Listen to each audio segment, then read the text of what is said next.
another question is that there are two deaths which has been reported from Madhya Pradesh. It is related to those this particular variant, that is the mutant one, Delta plus, and these particular cases are related to those who have already taken 2 doses or they have not taken doses. Answer the pregnancy question. Yes.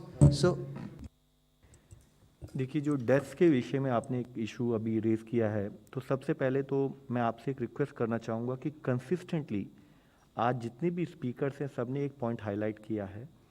वह point यह है कि हमारा जो response है वह science add करती है, साइंस हमें इनपुट देती है जिसको हम एपिडेमियोलॉजिकली एनालाइज करते हैं, उसका पब्लिक हेल्थ इम्पैक्ट देते हैं, उसके बेसिस पर क्या हमें स्टेप्स लेने हैं उस पर काम किया जाता है।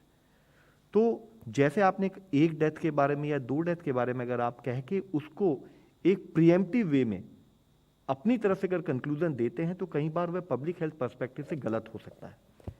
डॉक्टर सुजीत ने बड़े डिटेल में इसको एक्सप्लेन किया, मैडम ने भी इसके बारे में बताया, सर ने भी इसके बारे में बताया कि जब हम एक टेस्ट करते भी हैं, चाहे वो जीनोम सीक्वेंस रिलेटेड है, चाहे वो वैक्सीन रिलेटेड है किसी से, उसको एनालाइज किया जाता है, उसको कोरिलेट किया जाता है, उसके एक प्रोसेस होता है।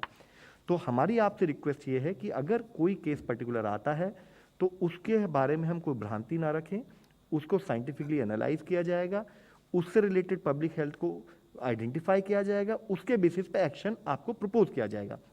लेकिन सबसे इंपॉर्टेंट एक्शन, जैसे सर ने कहा है कि आज भी कुछ जिले देश में अगर ऐसे होते हैं जहां पर केस पॉजिटिविटी हाई है, या फ्यूचर में भी कैसे हम कोविड अप्रोप्रिएट बिहेवियर, जो कि बहुत सिंपल टास्क है बट जो हमारे जीवन का एक पार्ट बनना है, उस पर हमारा ध्यान बिल्कुल ना हटे। Here I will add one more point, and I would like you to bring to one of the largest database that we have just published in the Indian Journal of Medical Research on frontline workers, 1,17,524, where the after 2 doses the death was 0.06 per thousand. Okay.